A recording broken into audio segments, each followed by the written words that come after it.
loving you all through my lifetime, babe. I dreamt of carrying on with all the love we made. I dreamt of having you in faith like lovers do. But you threw it all away, now what the fuck am I to do? No, no.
It's gonna be real hard. It's gonna be without you here. Without you here. Gonna be, gonna be, gonna be, gonna be. Gonna be, gonna be, gonna be, gonna be. It's gonna be.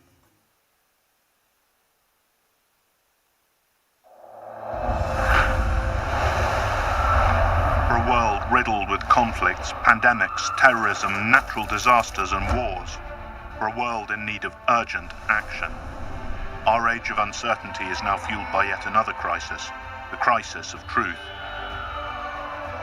And establishing strategic communication is more urgent than ever, one that promotes stability, peace, resilience, and provides an alternative framework for data-driven and citizen-oriented communication in the public sphere to counter disinformation, hybrid threats, and cyber wars. The need for closer cooperation is crucial in every field, from diplomacy and defense to technology and intelligence. Much needs to be done to protect users in the digital landscape from fake news, hate speech, and black propaganda. Information wars pave the way for a hybrid understanding of national security and international relations and transform established strategic communication concepts. Ever-evolving threats deepen the need to reframe strategic communication policies. The International Strategic Communications Summit 2022 offers an innovative platform for states and citizens to discuss policies to better manage major crises in this age of post-truth. Stratcom for a fairer world. Dünya 5'ten büyüktür. Stratcom Summit is a global hub that connects international stakeholders in a strategic communication ecosystem to improve the quality of governance and public institutions. 7 Stratcom talks, 8 Stratcom panels, speakers from 22 countries, over 3,000 participants, government spokespersons, policymakers, campaign planners, key sector specialists, digital media experts. Stratcom Summit, December 2 to 3, 2022.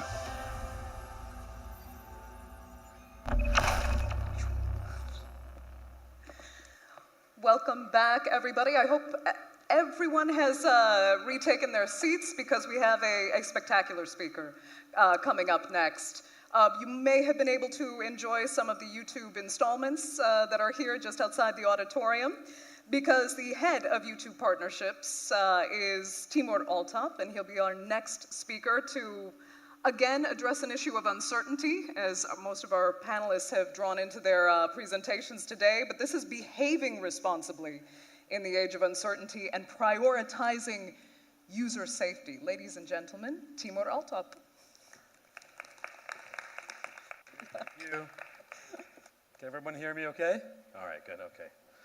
So thank you very much. You set the bar pretty high there, so I hope I deliver this. Thank you very much for inviting me. Very excited to be here today.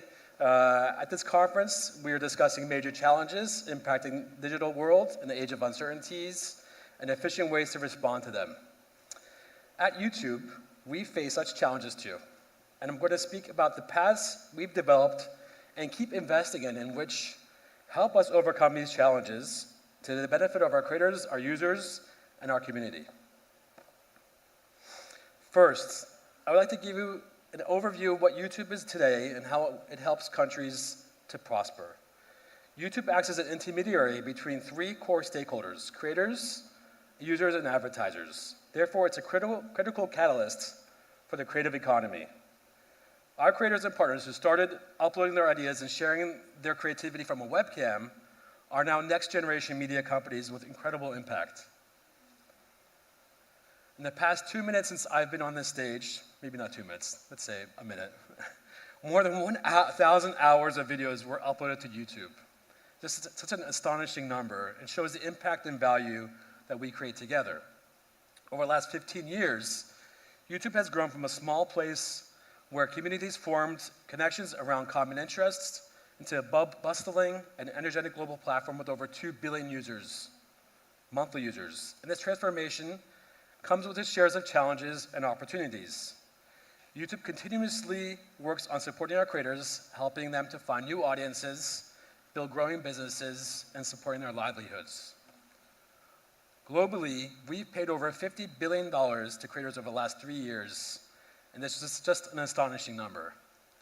We are investing in innovation to support our creators to diversify their businesses and income sources, such as products through Super Chat, Super Stickers, channel memberships that are also available in Turkey.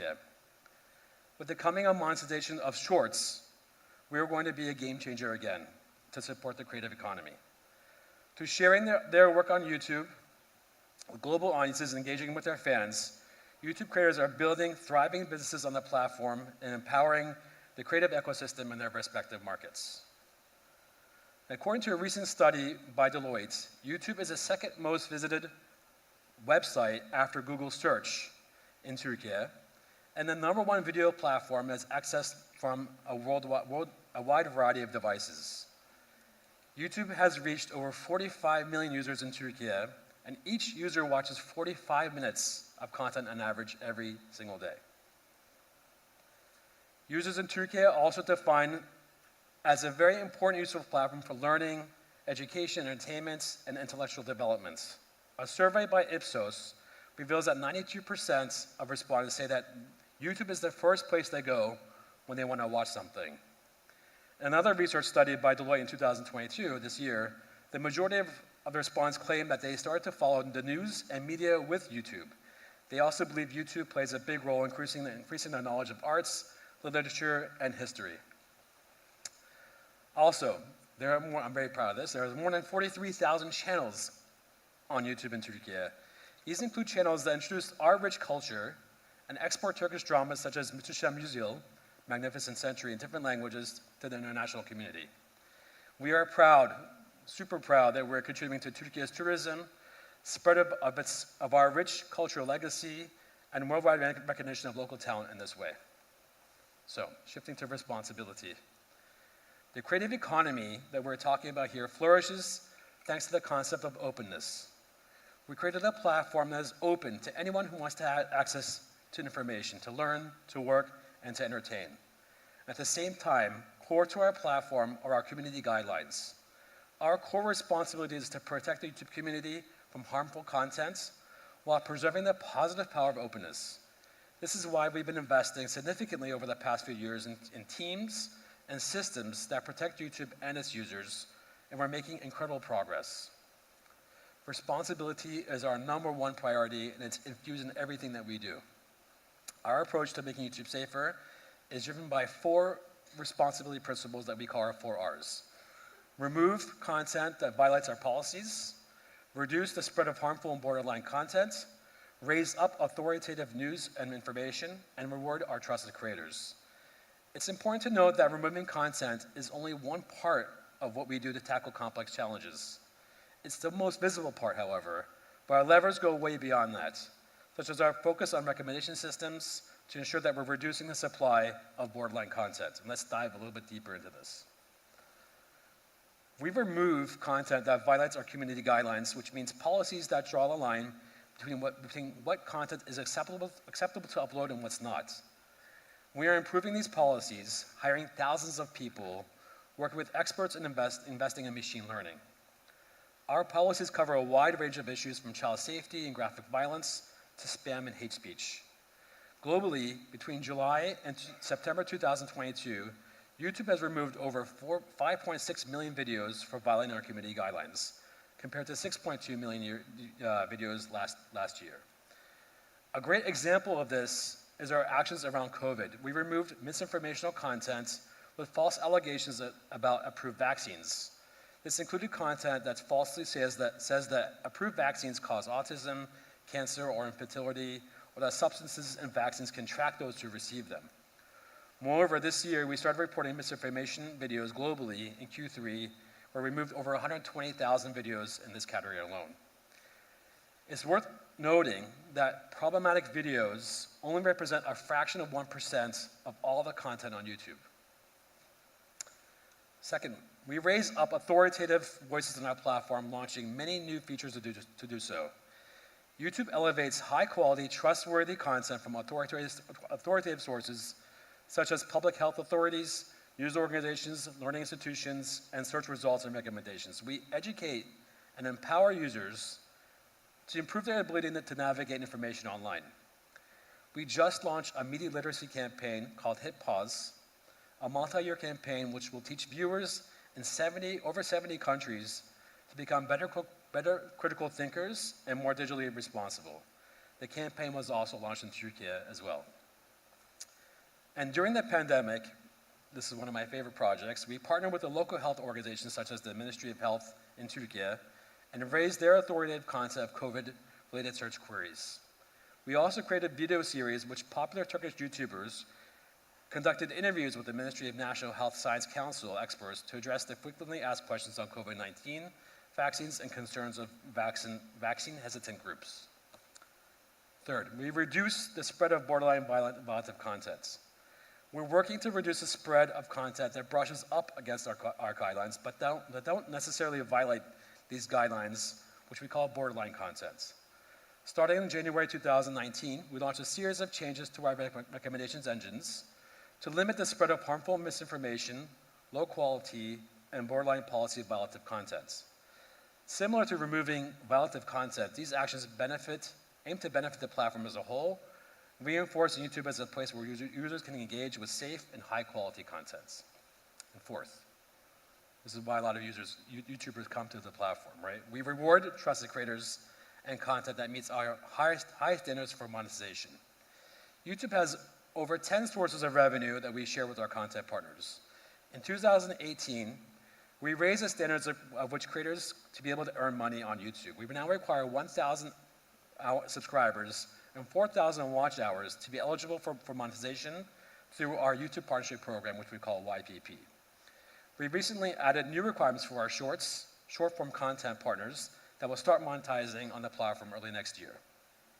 As part of YPP, apart from monetizing their content, creators also receive email and chat support and get access to our copyright match tool to help them protect their content. Over the last few years, we've taken steps to strengthen the requirements for monetization so that spammers, impersonators, and other bad actors cannot harm the ecosystem or take advantage of our good creators in producing original content. As part of this, every channel on YPP is now reviewed by a human through a responsibility lens. And also, all content on our YouTube Select platform is also human reviewed. So in summary, to conclude, I'd like to recap several important points. YouTube's open platform allows millions of creators around the world to connect with global audiences and build thriving businesses. It's a hotbed for the creative economy and a place for everyone to explore, thrive, and contribute.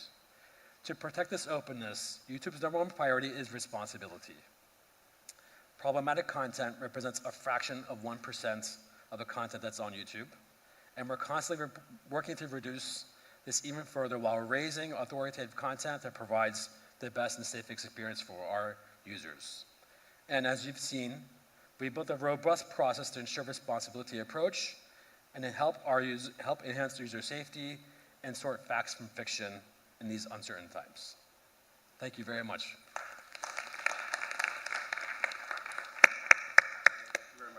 Thank you. Thanks.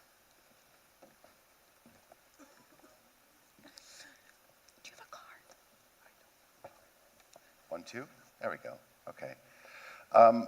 One of the subjects that that is being debated about a lot, especially in the last year, is hate speech and extremism. And it's not just sort of fringe groups or fringe individuals who engage in this. In the last year, we've seen several very high public figures, no need to name them, being banned on social media platforms, and this has sort of come to the